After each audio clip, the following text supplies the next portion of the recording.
Major funding for this program has been provided by Merck, dedicated to the discovery of new medicines for a century, and by a grant from the Chrysler Corporation and its divisions. Chrysler, Plymouth, Dodge, Dodge Trucks, Jeep, and Eagle. Additional funding has been provided by the Alfred P. Sloan Foundation and the Corporation for Public Broadcasting, and by viewers like you.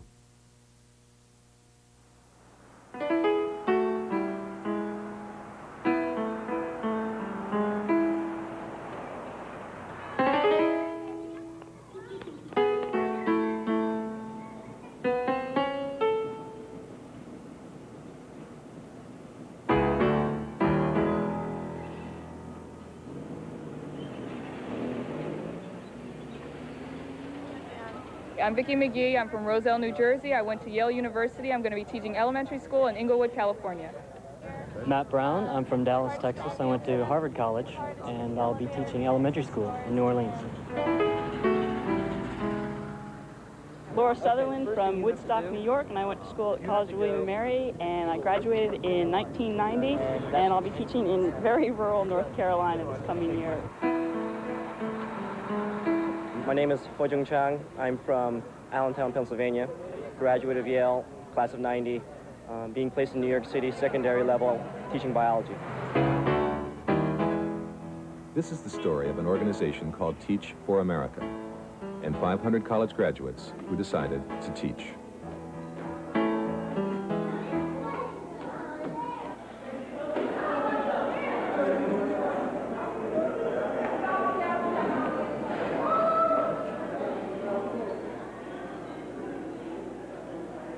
Probably one of the most important things of this class is the journal. Your journal is yours. It is yours. It is one of the very few things that we have that is only ours, that no one can take away from us. What we do here, what we share together, and your own thoughts can help us to understand what we read and what we are, who we are, why we do what we do, why Mr. Brown does what he does, why Miss Hardwick does what she does, why Norma does what she does. And it will help you to understand even better why you do it yourself. The idea of Teach for America, to me, was something that was a job, and it was also something that was going to be good for society, it was going to be good for me, and it was going to address the needs of kids, kids who needed education. I think that it was a bit of a shock for my family. What do you think about your son who is going to teach in the inner city, in New York City, where there are all these rumors and there's all the media hype about what you should expect? The violence and the gangs and the weapons and drugs. And, of course, all of my parents' friends ask my parents, oh, so, you know, what's Jeffrey doing now? He's finished 4 years. He must be going out and doing... Yeah, he's going to New York in the inner city, and he's going to be teaching. And they're horrified. Questions? With just 8 weeks of teacher training and a degree in English literature from the University of Wisconsin, That's all. Jeff Davis is in his first week of teaching high school English in one of New York City's and perhaps the country's grimmest urban neighborhoods. Tomorrow. 5 points. I'll see you tomorrow. Along with 500 other recent college graduates, Jeff responded to the dream and the vision of this young woman, Wendy Kopp. In her senior thesis at Princeton University in 1989, Wendy outlined a simple plan for educational reform. Put the best minds of her generation in some of America's most troubled inner city and rural schools. Her elders said it was impossible, including her thesis advisor at Princeton, Dr. Marvin Bressler.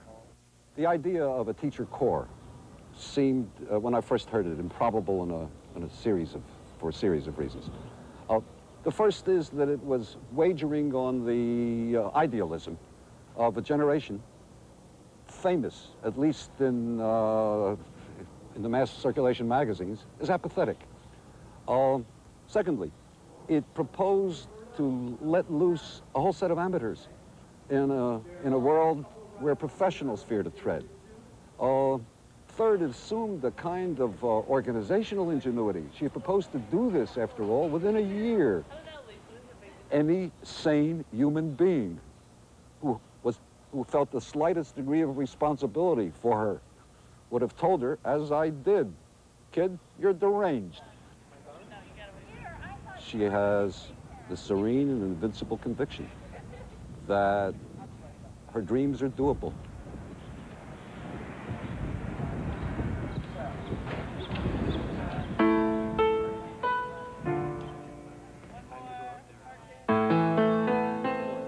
Really look good.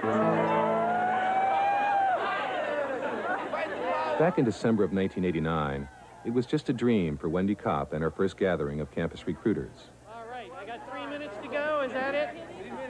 All right. Put 500 of America's best college graduates, ones without teaching degrees, ones who would never have taught otherwise, into classrooms for 2 years.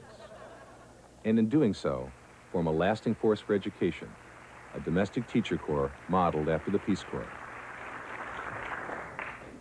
This nation needs a national teacher corps, a group of individuals from a diversity of ethnic and academic backgrounds.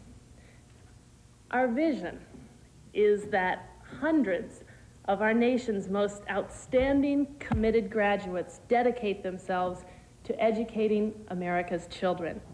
You are a powerful idea, and so everybody's going to say yes. Thomas Gilhool, a lawyer and the former Secretary of Education for the state of Pennsylvania, now a teacher. Can you imagine schools being peopled with the enthusiasm and the seriousness and the curiosity of the people in this room? Huh? You can just see it playing itself out in the lives of children and families. There'll be a lot of hard spots along the way, but it's going to be great fun, and I think it's going to be enormously productive. Especially at the beginning, I was thinking, okay, it won't work because of this. This is a major obstacle which we cannot overcome. But every single obstacle we encountered along the way kept melting away. So it's actually, I really think that I was right all along. It is completely possible, and the obstacles are not insurmountable at all. The challenge is to raise almost $3 million This is a manual which we're giving to all the campus to convince 500 college graduates to defer careers in law, business, and medicine, get the student perspective, and to turn them into teachers by the fall.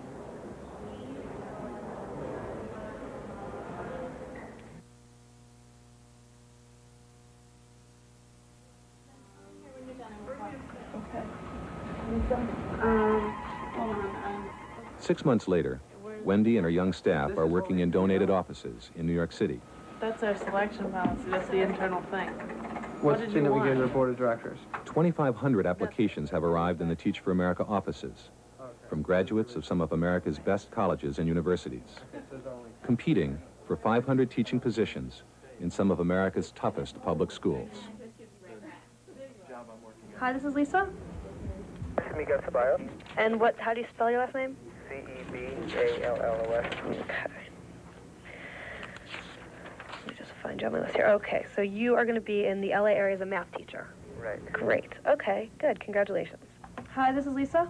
I'm just worried about the safety factors of living in Compton or teaching there. My friends who've been there said the shooting that goes on there is pretty violent. So It just makes it all so real, because now we know no matter what we do, 500 people will be showing up on the USC campus in exactly 1 month, I think it is, from today. And so that's just, there's nothing we can do now to stop it. The money will come because we need the money, and, you know, we will place the people because we must. So it's just as if, I just feel like it's actually going to happen.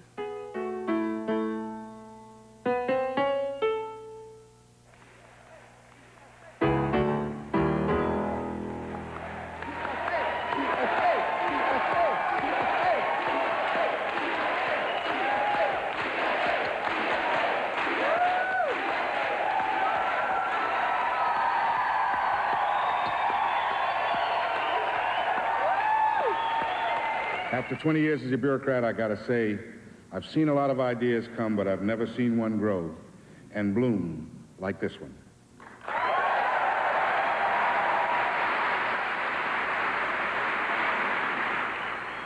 Wendy Kopp, you and your New York staff and this core member team assembled here today should feel great pride in what has been accomplished, and for it, I salute you, all of America salutes you, and wishes you success. It's so young. I mean, not young in the sense that it's new, but young in the sense that everyone involved with it is young, and it shows something about the younger generation, and it shows it's people like to hear that stuff, especially after coming off of this generation that people have labeled as, you know, the me generation or whatever it is. And people just think, wow, all these young people making a difference. A young staff, all recent graduates putting it together. 500 young people saying that they will teach for 2 years in inner cities when they could have done anything else they wanted to. And that just, I think, captures people's imagination. Yeah, there have been indications recently, slight blips, I guess, on the National Mirror, that college students may be turning away from the corporate world and at least considering public service. One indicator comes in the form of a new organization that is called Teach for America. Wendy Kopp developed the idea in her senior thesis. She's joining us from Los Angeles this morning, and joining me here in New York is Larry Rudman, a Yale graduate who has signed up for the program, and we welcome both of you. So my exams finished yesterday. I handed in my exam. I mean, I couldn't believe it. You know, I mean, it hasn't hit me at all. I mean, I'm just going through the motions, and I'm like, everyone's like, this is amazing. And I'm like, yeah, this is amazing, but it hasn't hit me. I mean, it's great. I think what's so great is that I think we need to get a lot of publicity if we're going to do what we think we want to do and what we can do in terms of building the image of teaching. If we can say that the nation's best minds are going into teaching, then that's going to do so much if the whole country knows that it's happening. What began as a senior thesis only 12 months before is now a career. At 23, Wendy Kopp is the chief executive and fundraiser for a multi-million-dollar organization. Articles in Time, Newsweek, and elsewhere have identified her as a spokesperson for her generation and for educational reform. The day after a page-one article in the New York Times and an appearance on Good Morning America, Wendy is in the Los Angeles studios of the cable news network. Ms. Kopp, what a fabulous idea. Can you give us an overview and a progress report? Sure. We've created a national teacher corps, really. A group of individuals who are united by their commitment to education, who have committed to teach for 2 years in inner cities and rural areas that have persistent teacher shortages. All 500 of the initial corps members have appeared on the University of Southern California campus as of yesterday to begin 8 weeks of intensive training. They'll begin teaching, actually, in their classrooms in the fall. Okay, Jane, this is for you. Okay. T-shirt, apple. You're especially good. It's apple for the teacher. Oh, I thought it was New York City apple. I think a lot of people are doing Teach for America because in the 4 years that I've been in school, I've seen that we've been labeled as being yuppies and wanting to go out into either law or medicine or business right away. And I think a lot of people want to get away from that. I had gone to one of the top schools in the country, you know, according to a lot of people, and there were a lot of expectations for me because I am the oldest in my family, and I'm the first person to graduate from college, and, you know, supposedly an elite one at that. So they kind of expected me and really wanted me to go back to graduate school right away so I could complete my, you know, education. I went back to talk to my teachers who I think had had a really great influence upon me. And when I told them that, hey, you know, I just graduated, I'm going to go and I'm going to do Teach for America, I'm going to teach for 2 years, and they were just like, wait a minute, you know, you are a bright student, you are a bright student, we didn't train you for this, we trained you to be the diplomat that you used to talk about being, you know, we heard that you were thinking about being a doctor, that's what we wanted you to be, we didn't want you to be a teacher. And I think it really indicated their sort of lack of self-respect for themselves and for what they do and how important that job is. Who chooses to teach and how effective they are in American classrooms will have profound effects on our future. A growing population of African American and Latino children now make up the majority of students in many of our city's public schools. These are the schools that are chronically shortchanged. To neglect these students is their tragedy, and is fast becoming an American tragedy. Between now and the year 2000, the growth rate of blacks in our labor force will be 33% greater than that of whites. The growth rate of Hispanics will be 3 times that of whites. As the generation in our schools, the smallest of this century, faces an increasingly competitive economy, it will also shoulder the retirement burden of the largest generation in our history. More than ever, the quality of our teachers will determine the quality of our future. I'm Erin Hollifield. I'm from Atlanta, Georgia. I went to Emory University. I'll be teaching elementary school in New Orleans. H.F. Watts from Clarkton, North Carolina. Went to UNC at Chapel Hill. We'll be teaching high school biology in Baton Rouge. Jerome Lockhart. I'm from Cleveland, Ohio. I attended Princeton University. I'll be teaching in New York City, elementary school level. Can't touch this. Yeah, that's how we living in you. Can't touch this. For Corps members, the Summer Training Institute is a time of transition. Part summer camp and part graduate school. It reflects both their youth and their idealism. But the purpose is serious. To train 500 non-education majors in only 8 weeks to teach effectively in some of the toughest classrooms in America. If you say, HF, if you say, sit down. She could say no. Now, you've escalated, you have another problem. But that's, you're professional. You have to take that, maybe you want to take that risk. You have to have some rationale. The faculty combines public school teachers and professors of education. Talking about style and syntax together has always been difficult, and here's an opportunity to do that, a way to do that. The curriculum focuses on the theory of education and on the reality of what Corps members will discover in their classrooms. But now, once you don't get the knife almost immediately, then I think that you should once again watch your class, look at your class, and pay attention to that, and then try to report the incident. And I would never like to see anyone stand up and quarrel with the students. Why do that? Because I think you lose. Okay, if it's evaporating, what does that mean? We're reading it? Okay, it went into a gas.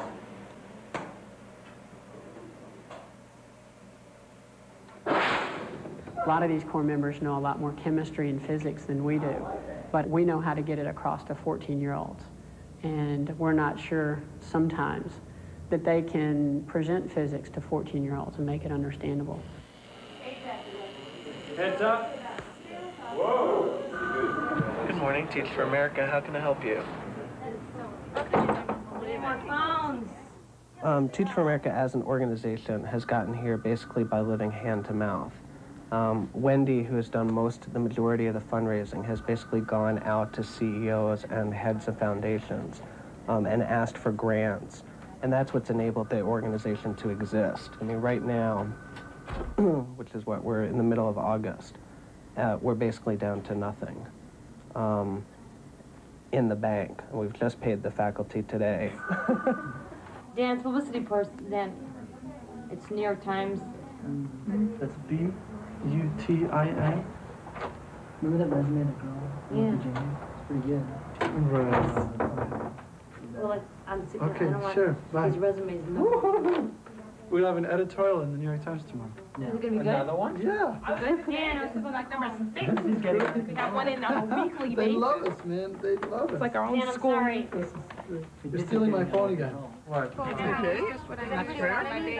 My phone is crazy. Someone said that. Oh, are you learning science? Is this multiculturalism? This is multiculturalism. This is what your kids do on the way to school. After just 3 weeks, Corps members begin student teaching in the year-round schools of Los Angeles. Oh my God. No, that's the chorus. That's the chorus. Okay. Adios.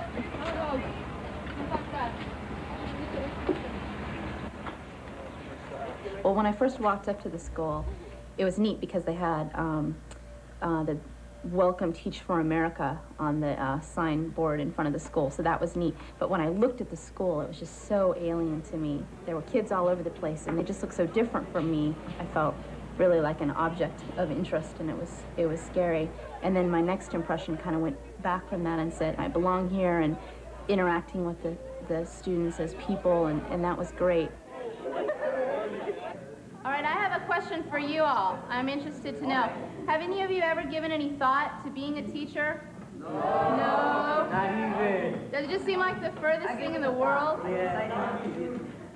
Yeah. When I was in 10th grade, I did not think I was going to be a teacher. I thought that I was going to be a research scientist. I was just at the end of my second year of a PhD program in linguistics at MIT, and I had come to the really hard decision that it wasn't the right thing for me, that wasn't what I wanted to do with my life. I wasn't finding it satisfying. I was just kind of wondering what goes on in the world and how can I be part of it. Laura? Remember where north is in this room? Yeah. Point north. That way. That way. Where's east? That way. No. East. It's the first time I've been to Los Angeles. I've only really been out of the state of Minnesota about 3 times. This is the 3rd time. It's kind of an adventure. And a good clue of where north is. Where do you think north is? I think the training so far is the teaching in the classroom, or the student teaching, is probably the most important thing. On your map, which is right here, it's the same thing, right? Yeah. And you're going to write Canada. So everybody do that. The kids we got now are really good. So my first impression is, I have good kids, you know. I don't know what I'm going to get in New York. I hope it's the same. Did we get your directions on here? Do you think everybody's mother, when they have children, that they want to stay at home and take care of their children? As Corps members gain experience in the classroom, they begin to realize just how much their enthusiasm and their idealism will be tested. These very polite, passive students were sitting there. You can think, oh yeah, things are proceeding great. They're smiling at me, they're not screaming, they're not trying to kill each other.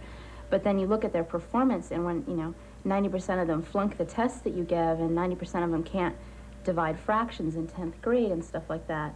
You can get up there and you can teach your heart out. You can feel like, you could be wiping the sweat off your forehead, and if kids didn't get it or they were bored, you didn't do anything. The Training Institute lasts until the middle of August. Together, the Corps members have learned the basics of teaching. Within weeks, they will each face the challenge of the classroom alone. In schools in New York City, Los Angeles, New Orleans, Baton Rouge, rural Georgia, and rural North Carolina.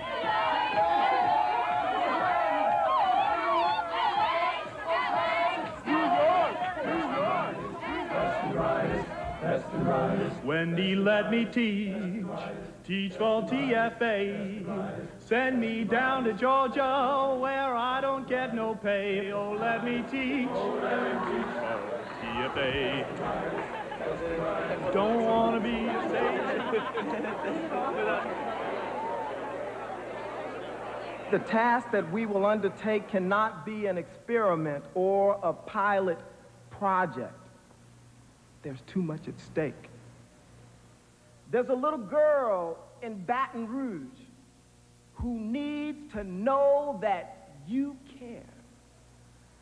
There's a little boy down in Compton who needs to know desperately that you believe in him. As we leave from here today, let's please ask ourselves, how can we afford not to make this work?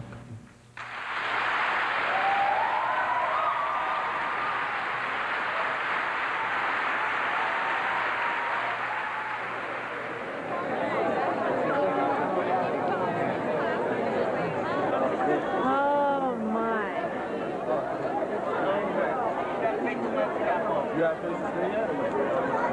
It's just beginning. Based on national averages, Corps members scored over 30% higher than education majors on combined SAT scores. But the question remains, can their superior subject knowledge compensate for their lack of experience? Will their good intentions be enough in schools that would challenge the most accomplished teacher, in schools where they will be paid the same and treated the same as any other first-year teacher?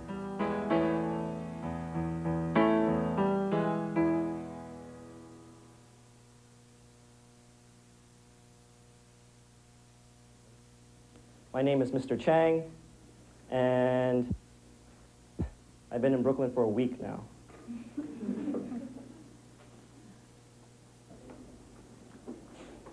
Who's still working on their card?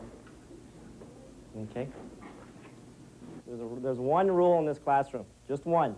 If you follow that one rule, you'll be fine with me, okay?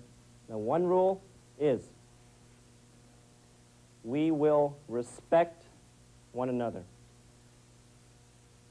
When we respect one another, we respect other people's differences, other people's opinions. You know, a lot of people have different opinions about things, okay?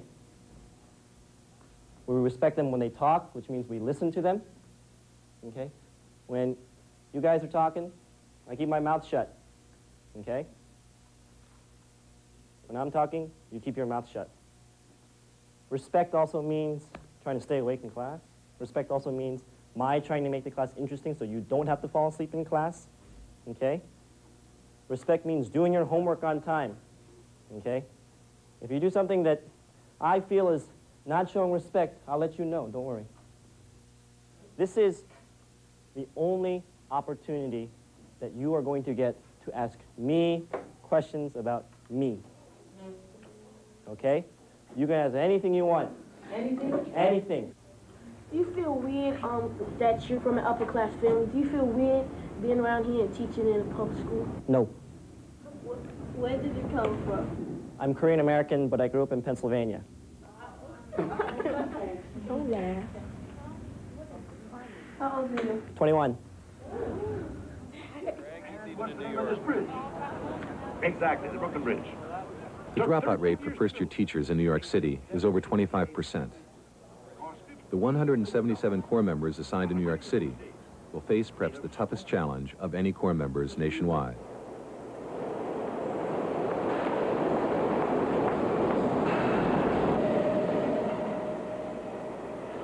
I came into Grand Central Station with my bags. It was such a stereotypical entrance to New York, and stood in Times Square, and I was just so overwhelmed. I felt like I wanted to call everyone I knew from Times Square and say, I'm in Times Square.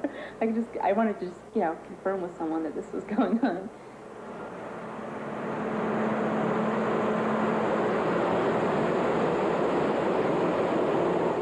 At the corner that I crossed to get to the train, the woman was saying they had to dodge bullets last year a lot. Don't tell my mother this. It's a different scene.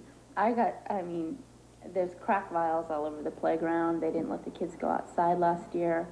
I guess it's, you know, it's what you hear about New York. That's what's going on there. Excuse me. Where do you belong this period? Right at home. But why are you in the hall? I'm just coming in. Let me see your copy. You didn't go to your first period class? No, I'm just coming in. How come? I woke up late. Good morning. Could I close the door? Because the noise is spilling out. I know you're not fighting, but the noise. Okay? We have among our numbers students who are homeless, students who live in group homes, students whose families have been displaced. We have drug problems. We are impacted by the AIDS crisis. I mean, so the whole gamut of the urban problem can be seen right here in the school. How many of you ever heard of James Baldwin?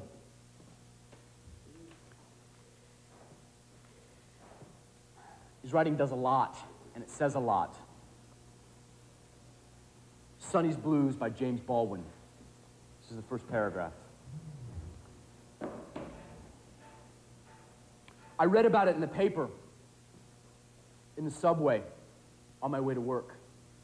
I read it, and I couldn't believe it, and I read it again. When I read about Teach for America this summer, it sounded like a wonderful program. But my experience had always been that the wonderful programs in terms of training new teachers never came to the South Bronx. If it proves to be what it sounds like, it's going to be a wonderful shot in the arm for New York City in general, and especially for my particular concerns in this school. It's tiring. I mean, after the day, it's really tiring, but it's exciting, you know, it's fun. I have a really good time. This is what you signed up for? It's what I signed up for, but more. It's more here. I mean, this is more of a, this is my own. This is my own with others. These are my students. I am their teacher.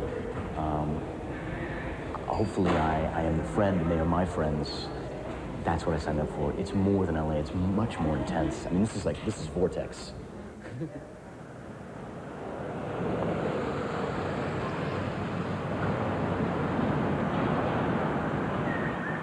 The fact is that we are recruiting people to go to, in many cases, environments which are very different from their own backgrounds. And I think what we need to do is be sure that we recruit and select people who are up for that challenge.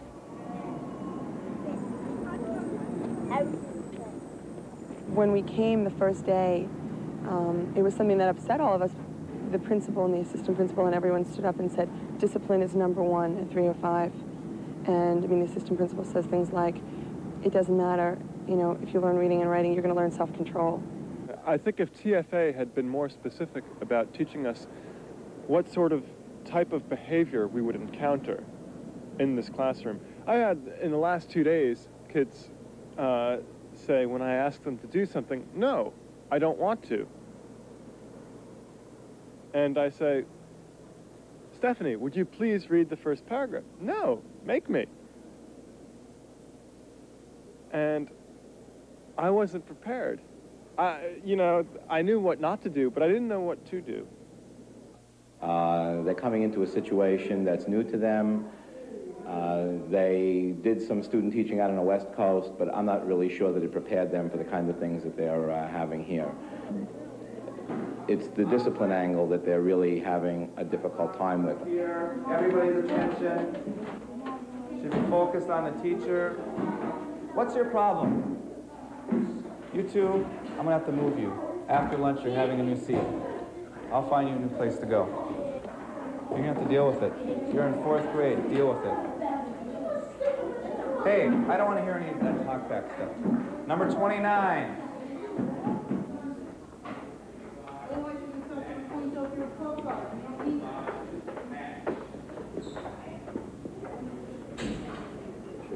Yeah, I'm not used to yelling this much. But you gotta do something. Hopefully it's getting better. I'm gonna try to find something to make it better. But I really should get back in there soon. I'm not worrying about my philosophy. I'm worrying about surviving the day, you know. And I think that will hopefully change, and hopefully I'll be able to get to things that I really feel that I'm making an impact. But at this point, it's just getting these kids to sit and do any work at all, no matter what it is. You're dealing with children in this system that have been just kind of thrown aside, and just so many other factors. A ver si yo puedo agarrarlo aquí. Vamos a ver, dale. Jane Martinez grew up in the Washington Heights section of New York City. ¿Y quién te enseñó a hacer martillo a ti? She has returned to teach bilingual kindergarten at PS 115. ¿Saben usar martillo? To me, it's always been proclaimed that the public school system was bad and it was awful, and why ever get involved with it, especially since my parents had always made an extra effort to keep us in the private or parochial school system in New York. But I saw it and I said, you know, this is someplace where I could really make a difference and I could be a role model. But the neighborhood Jane has returned to has changed. 5 years ago, out of nowhere, when the crack started in New York City, it just cropped up here. You wouldn't believe this. Let's say school started in September. I would say somewhere around March, the buildings across the street were all dealing in crack. It looked like a mall. I had to go down to see the Commissioner Ben Ward. They guaranteed me a 3-block zone. They finally drove them out. It looked like an armed camp here in that May. They brought in dogs, Mounties, police cars to drive them out. I can't imagine what it's like for you to run the school every day, because it can just be overwhelming. It's hard for me to come back here and tell these kids, and I mean, I'm teaching kindergarten, so like my brother argues with me all the time, you're not going to make a difference. Who are you kidding? You know, maybe if you got some 6th graders or 7th graders, you may make more of an impact on them. But you have to show them that you can make it, and you can make it without, you know, getting involved in drugs. I mean, who am I kidding? Probably in 5 or 6 years, I'm going to be out of here too. You know, it's kind of like, do I stay in this and try and help a helpless situation? I mean, I don't know. I know a lot of people who have come from this type of background who said, I will never, ever go back there again.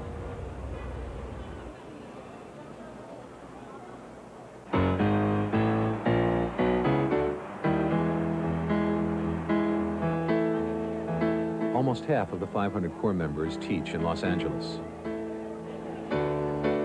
There are 30,000 teachers here and over 600,000 students. Minority students now comprise 85% of the student population. In a society that has often excluded these groups, education is a key to success. The challenge for corps members is motivating these children to learn. Have a seat. Isaac, get out a piece of paper so that you can do this work.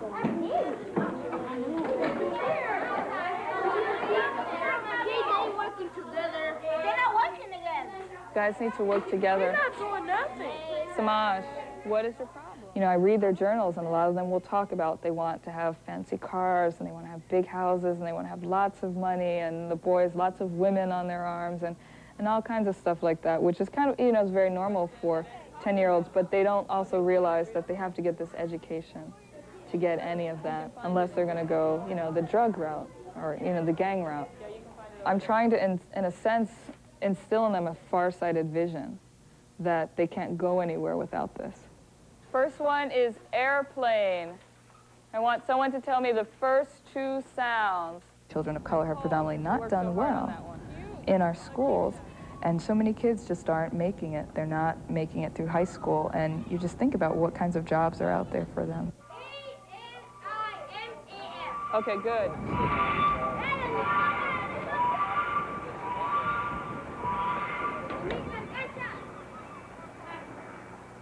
I was born and raised in East LA. We have 13 children in our family. My father, who had a 6th grade education, my mom, who had a 9th grade education, they both pushed us to go on to finish our education. 3 more zeros, because there's 1, 2, 3, 4 spaces, so there's 1, 2, 3, 4 spaces. 1, 2, 3. Do it that way. Miguel Ceballos attended Hollenbeck Junior High School, where he now teaches math. Less than 20% of his classmates graduated from college. Doesn't agree. I want the whole group to agree that you have the right answer. My interest has always been to do something that will help the Latin American community. And this is a real direct way to do that. How do you write it? When you get kids when they're young, you could really have an influence in terms of education. And then when they go beyond that, they can help others. Whereas without an education, it's more difficult to make change in this society. Well, if you see you raise your hand, I assume that only you know it. How about does the group agree? I think Miguel will stay. And we need those kinds of role models. It's very unusual. I know Teach for America didn't make for it, but the fact that he's an ex-student and the children can see that he has gone out, he has chosen to come back to his neighborhood, that he has been successful with this environment, it's part of his background. That, you know, just because your parents are poor and have menial jobs doesn't mean that you have to also do that, that you can do other things with your life. Very good, okay. Okay, hold on. 65% of the students in Los Angeles schools are now Latino. Role models like Miguel are invaluable, but scarce.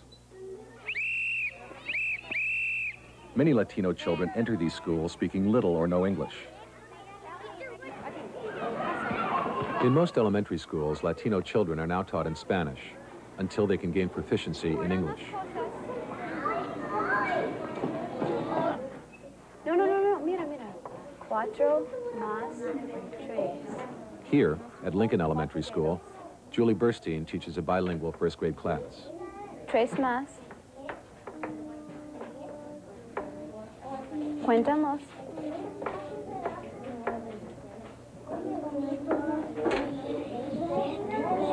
Muy bien, sigue así, entiendo? When the kids succeed, that's by far the greatest. I mean, it feels great. One of my most challenging students the other day finally sat down and he did the 1, 2, 3, 4 with his nose, and he got it right, and he did the whole problem. I was so happy, and it was great. There's so many of them, though, and I feel like I can't even get to all of them every day, and it's hard. Erica? Jaime? Estoy esperando. Escucha. After 1 month in the classroom, the abstractions of educational reform have given way to the rigors of teaching. Excuse me, Jaime, we're waiting for you. For Corps members, it is now a race against time. Can they acquire the skills they need fast enough to ensure their success, or perhaps even their survival in the classroom? They can. I was teaching here last week. I gotta get my paycheck. I have to think of the children. Yeah. And By mid-October, Tom Super and his principal, Ruby Solomon, agree that things aren't working out. I always put their best interest first. And their best interest were not being served at this point. Okay. All right? I know that. Okay. Now, I think, you know, I know you had it in your heart. Maybe they didn't train you enough in order to be successful in a situation such as this. But as I said, the bottom line is the kids, and we have to do what we feel best for them at this point. So, well, thanks a lot. Okay. Hope you have a good year. You too. Thank you. We'll see you. You'll be okay. Yeah, You'll I will be. fine. It's cool. You'll be fine. Thanks a lot for giving me this chance. Okay. Hey, Miss Phillip. I told the kids last Friday that I was leaving. That's all I really wanted them to do is understand what was happening. So hopefully they'll be better off with somebody new, I guess.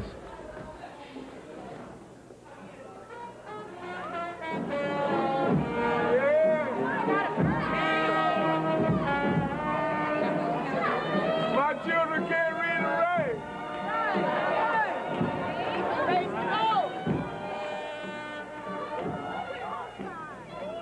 Across the country, Teach for America Corps members, in the midst of their own struggles in the classroom, are feeling the effects of education budget cuts. They have joined other underpaid teachers in overcrowded and under-equipped classrooms. In New Orleans, with teacher salaries and test scores among the lowest in the nation, Corps members arrive amidst a bitter and divisive teacher strike. That's right, Joyce. You can teach us, but you're going to need us. In rural North Carolina, there was a need for these new teachers, but no money to pay them. Laura. Yes. A $62 million state budget cut causes a last-minute scramble for jobs. I'm sure that Ms. Johnson will give you an opportunity to display your talents and skills. In New York City, a year-end budget crisis and a new teacher contract threaten thousands of layoffs that could virtually wipe out the New York City Corps. A lot of people are really nervous. Nobody knows who will be cut and who won't be cut. It depends on the principal that you have, and it may also depend to some degree on the type of district office that you have. So, Teach for America is also drawing some criticism, doubts about whether a corps of inexperienced teachers can have a lasting impact. Despite these problems, Wendy continues to forge ahead with a vision of the future that would double the size of the organization. No, I'll give you all of that. That's really all. It will require even more support from the foundations and corporations that gave Teach for America its start. And if we were to recruit 3,000 individuals a year, we would have to raise over $17 million a year. So you can see that this is a hefty challenge. On January 25th, the New York Board of Education and the United Federation of Teachers reached an agreement.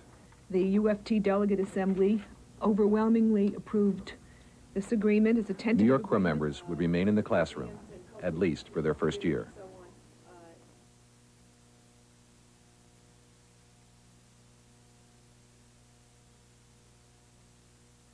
We applauded, and I do. Congratulations.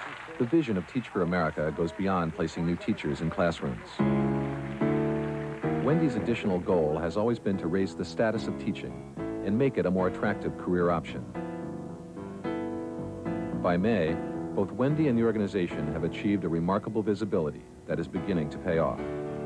Hi, Sherry. It's Lisa Bornstein at Teach for America. I wanted to congratulate you on your offer and tell you to call me if you had any questions. Teach for America is now well known on college campuses, and 3,700 applications have arrived for the second year, almost twice that of the first year. Okay. Right now, we can only place you as an elementary teacher in Los Angeles or rural Louisiana. So either of those places. But the ultimate success of the program will be determined by what happens in the classroom. By the end of the first year, 440 of the original Corps members are still teaching. Their commitment and their energy have carried them through what any teacher will tell you is a difficult first year. I need a volunteer. Who's not afraid to stand on a chair? Okay, team up. Okay, can I? This is my magic tube. Everyone say ooh. Ah. Oh. Okay. Now, in my magic tube, I have regular water. Okay. Now, can we? Yeah, we found that out doing our water pollution test, right? Yes. Now, don't watch her. Watch the sediments. Please pour them in the tube.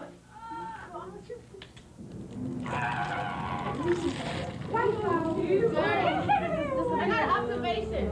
Okay, observations. Okay, the water got dirtier. And that the rocks just fell down, but it looked like the sand disappeared in the water somewhere. First we had a school science fair.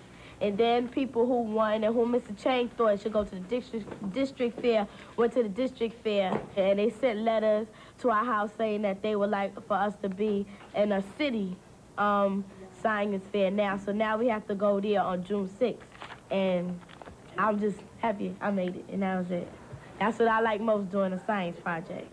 If you mess up, he'll give you another chance, and he's a very lenient teacher. He'll go out of his way for you. He'll help you a lot and give you tutoring if you need it. Because he make it fun, because in other classes, they be boring and writing on the board and tell us to do this. Mr. Chang gets into it like we do. I'm the Mississippi River, okay? So I'm, okay? Now, come springtime, rains a lot, what happens? I'm told that I'm dealing with the creme de la creme, and these are the kids that are the best that this community has to offer. And yet, even with this group of kids that are supposedly the gifted kids and the most talented kids, I find them to be seriously underachieving in many basic things. It is a war because there's just so many different societal factors that are interfering with the educational process. The education isn't just teachers and principals and things like that. It isn't. We're just sort of like, I don't know, pliers in the hands of parents in a way. You know, parents need to mold initially, you know, their child to work hard in school. They have these basic things that a lot of these kids don't have.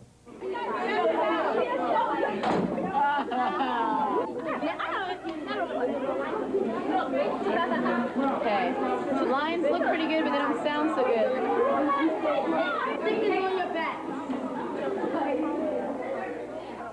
If you talked to me in January, I would have been sounding really discouraged because I felt like I wasn't doing anything. I mean, if I could even get them to come in and sit down and listen to 2 sentences, I mean, that sounds outrageous, but that I would be like, oh, that was a good period. If I spent the whole period with the kids swearing at me and standing on top of the desks and fighting and throwing paper, then that would be a more normal and a bad period.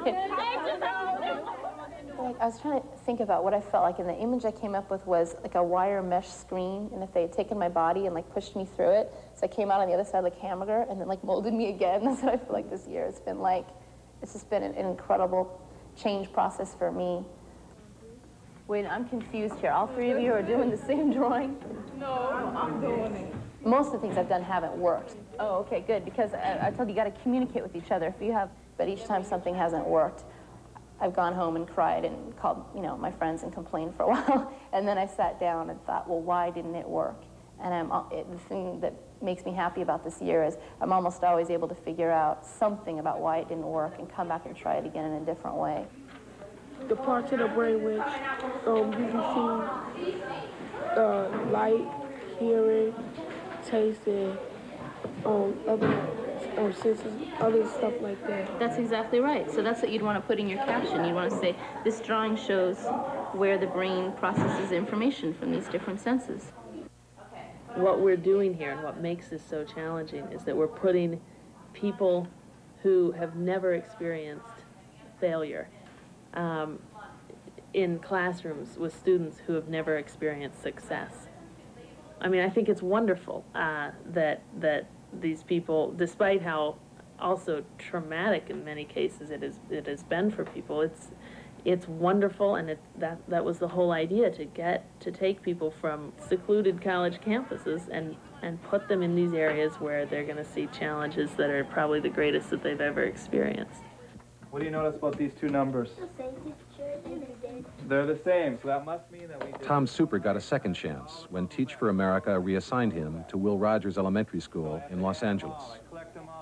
I'm happy with the situation here. I get to teach in the classroom. It's not so much a discipline thing, although we have that, but most of the thing I think about at night when I go home is what I'm going to teach tomorrow.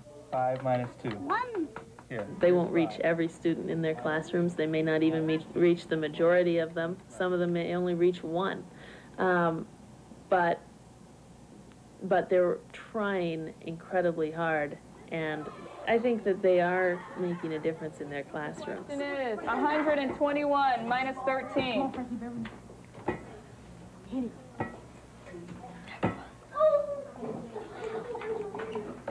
108.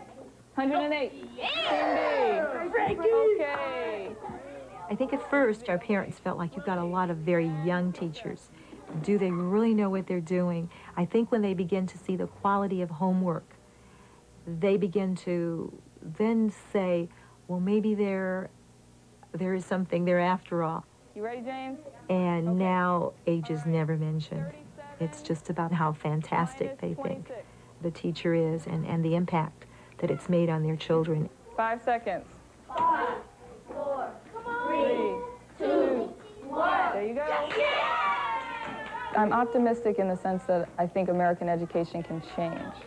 I'm pessimistic in the sense that if it continues the way it's going, there are a lot of kids that are going to remain uneducated. Some of the real immediate problems are class sizes. The class sizes are too large. A lot of these schools don't have things that I think other schools have that, that are in, say, wealthier areas. And so those kids are definitely getting a better education than these kids. It's not a question just of money, but it is a question of commitment. I think that's one of the things that TFA does really well, or the idea that whether people stay in education or not, they're going to be in these schools, and this is the 2 years that you'll never forget, and you'll really understand what the schools need, how you can help out teachers, how you can help these kids. For me, the biggest problem I feel is the sense that education is not a priority in the community at large, not in this community, but in terms of our society. When you find that there's a threat of us being laid off here in LA, they're talking about laying off I don't know how many thousands of teachers, and it's just a sense that we're over here trying to do our best, and it's really hard to teach when you don't feel like you don't have that type of support. There were days when I didn't think I could make it till June, but lately, since I've been feeling better about what I'm doing in the classroom, I feel better about my ability to learn from my mistakes. I've gotten very excited about trying again next year, and started having all these thoughts about what I'll do the first day and what the first projects will be in September and so on. And I think, but wait, I said I wasn't going to do this next year. So I don't know. I don't know what's going to happen. It's going to be hard with the budget cuts in New York City too. I don't know if they want me, I am applying to med school this summer. I mean, my original plan was to go into medical school, but I'm looking very much forward to coming back next year. Yes, very good. I think that these kids do have hope.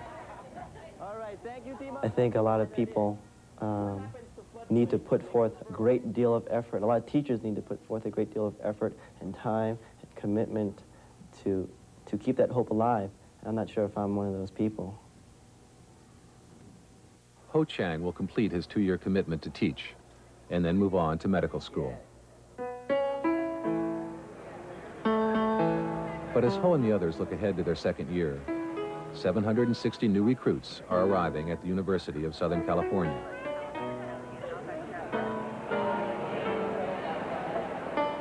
It is too early to gauge the ultimate impact these people will have on American education. How many will remain in teaching? Whether Teach for America will survive as an institution. But Wendy Kopp has raised $8 million and expanded the program to 12 locations. She has successfully drawn on the idealism of her generation and attracted bright and committed graduates to a profession that desperately needs them.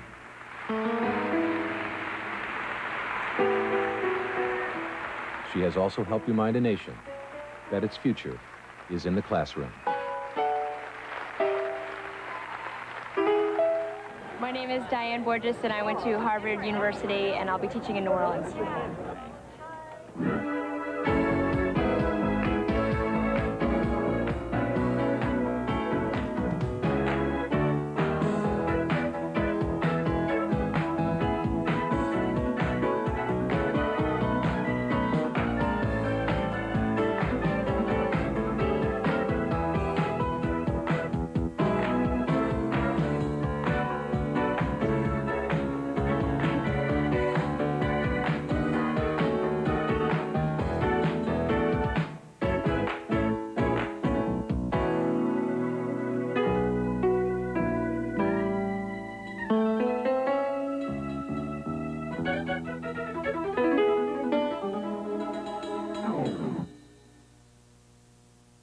Major funding for this program has been provided by Merck, dedicated to the discovery of new medicines for a century, and by a grant from the Chrysler Corporation and its divisions. Chrysler, Plymouth, Dodge, Dodge Trucks, Jeep, and Eagle. Additional funding has been provided by the Alfred P. Sloan Foundation and the Corporation for Public Broadcasting, and by viewers like you. Video cassettes of this program can be purchased by calling toll-free 1-800-328-PBS1.